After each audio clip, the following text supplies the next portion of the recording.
What's up, YouTube? This is Carrie from Side Tripping with Carrie, and today, believe it or not, I'm in Denver, Colorado. We are visiting literally Shangri-La in Denver. It's actually modeled, it's a house, a mansion essentially, modeled after the monastery that appeared in a favorite film of mine, a 1937 film called Lost Horizon.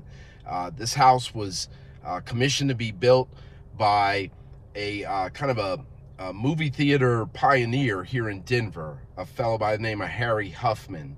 And we're going to go visit his final resting place, the final resting place of Mr. Huffman and his wife Christine, after I show you this very unique house. It's a Art Deco design, built in the late 30s, early 40s, again after Lost Horizon, the movie, came out.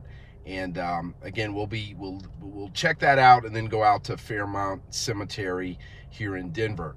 I did want to give a shout out to Grave Tales.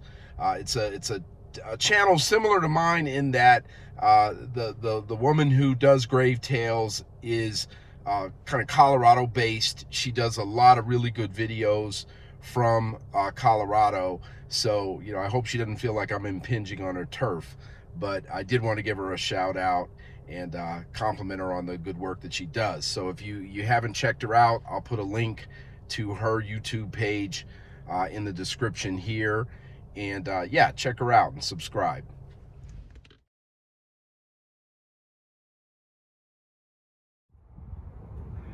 As you could see, one of the real features of this house is that it hasn't changed much.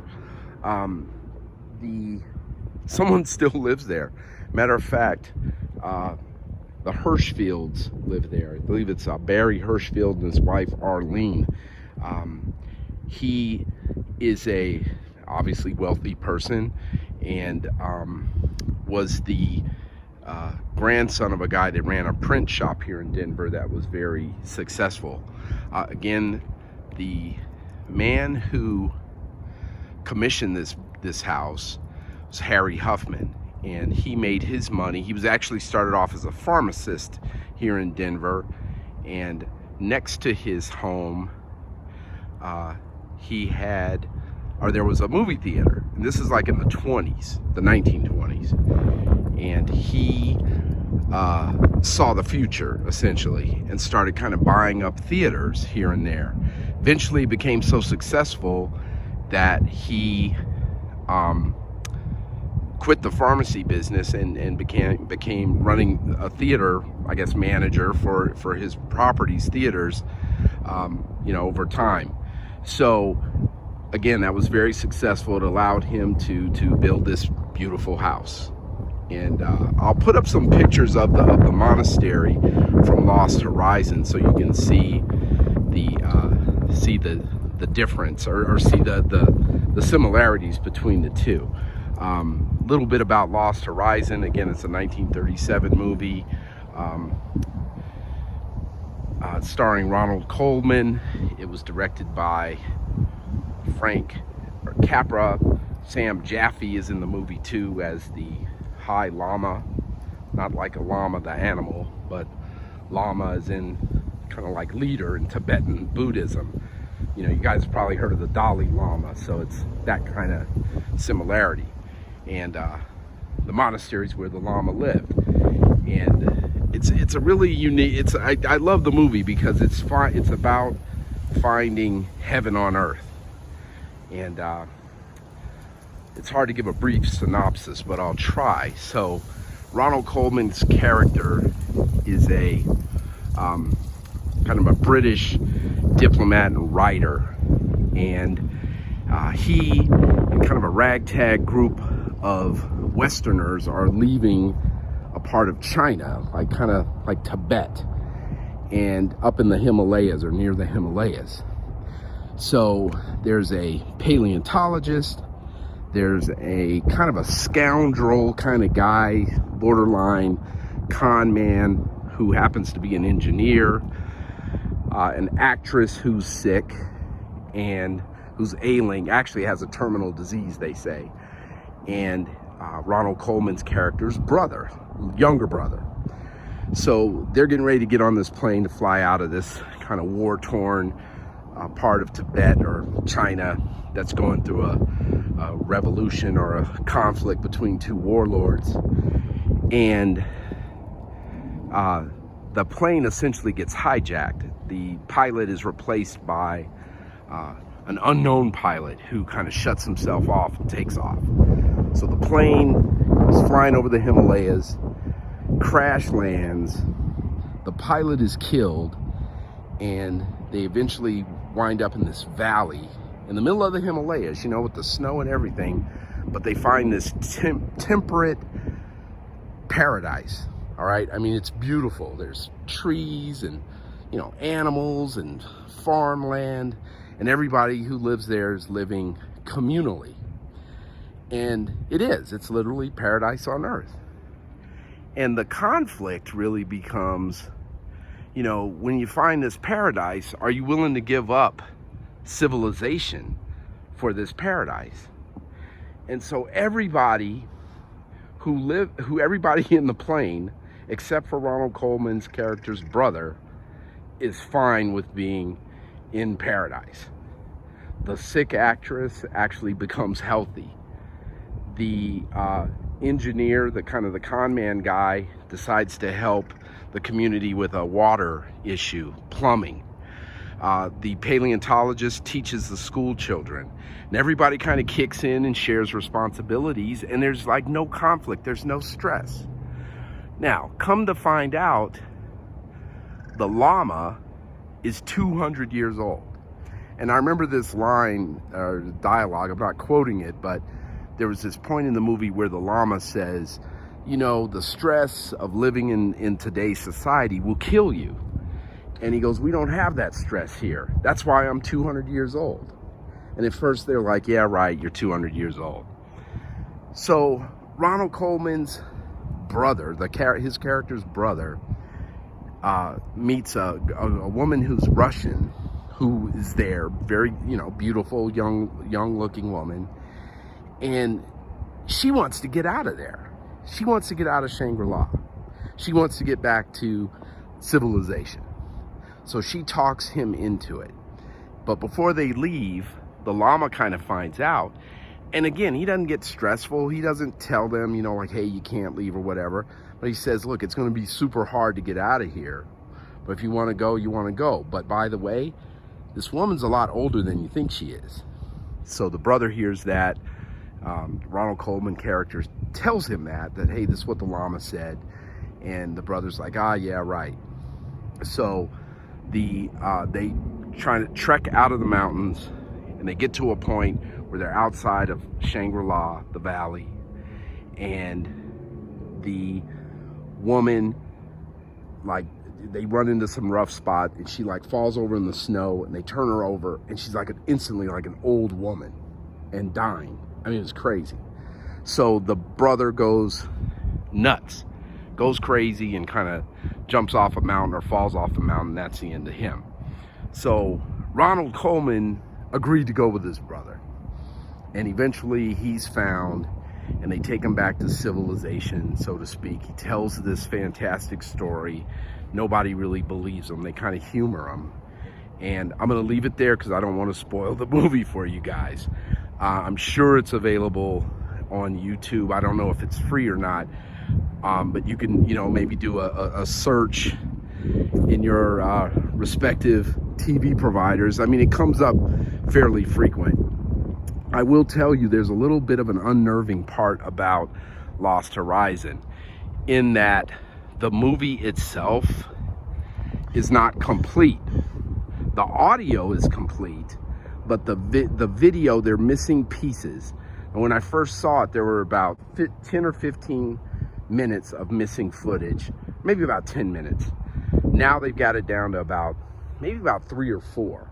So the hope is that they'll find somewhere, maybe in a vault somewhere, the missing or the entire movie itself. But believe me when I tell you, it's not as bad as it used to be.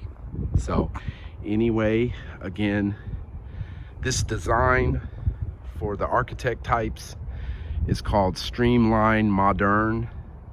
It's part of an Art Deco, kind of a subset of Art Deco that was real popular in the 30s. And this is great. I mean, they haven't changed it. I mean, the fencing, the landscaping, I mean, it's just beautiful.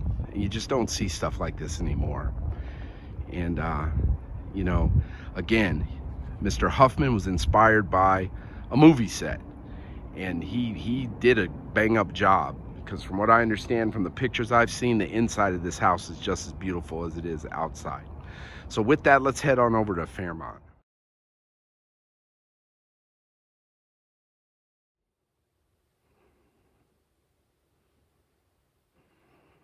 All right, we're on the second floor of the Fairmount Cemetery. And here's Mr. Huffman's final resting place.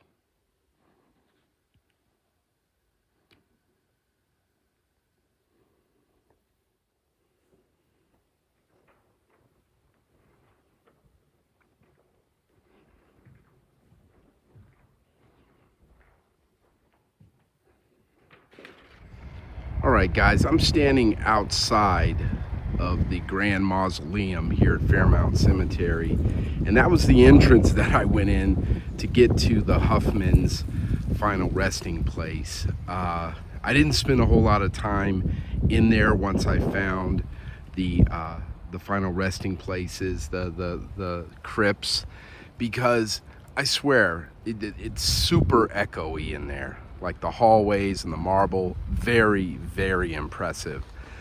But no one was in there except me and a workman, a guy that works there, who showed me where the graves were. It was very nice. But as soon as I started filming, literally, there was a mourner, a guy that was there visiting someone, and I was like, oh crap. So I stopped visiting and decided to come out and talk about the Huffmans. And again, we're gonna walk around to the front of this Grand Mausoleum. I mean, it is really, really impressive. 18,000 souls inside, entombed here. But getting back to the Huffmans, again, very well off, well-to-do. Mr. Huffman at one point owned a local radio station and TV station here in Denver. They lived at Shangri-La, that mansion, until 1969, when Mr. Huffman passed away. Christine Huffman lived until the following year, 1970, but they passed away, or she passed away, and they didn't have any children apparently, and the house went to Mr. Huffman's nieces. So they kind of opened the house up. People came by, saw how awesome it was.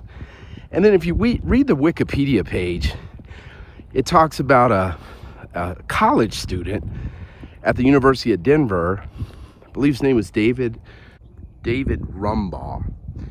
And I'm thinking to myself, how in the world does a 21-year-old kid own a mansion in Denver like Shangri-La? Well, did a little digging, and come to find out, this Rumbaugh kid is the grandson, or the heir to the Colgate fortune. You know, Colgate toothpaste and all that. I think his grandfather founded the company. His dad was a very wealthy man. And, you know, and then the son, this 21-year-old kid who bought Shangri-La, was set to, you know, he was the heir. So he was set to inherit all that Colgate money. Unfortunately for David Rumbaugh, he died in, I want to say 1973, off the coast of Long Island in a boating accident. He had a speedboat, and it unfortunately sounded like it capsized and killed him, and he's buried in Florida. His mother, interestingly enough, was an actress by the name of Dina Merrill, and I'll post up a picture of her, and she was in a few movies and television shows, primarily in the 50s and 60s. Very attractive woman, and you know, she's also buried in Florida. She passed away not that long ago. His father passed away not that long ago as well. In any event, after David passed away, the family sold the Shangri-La to the Hirschfields. And that's kind of where it remains to this day.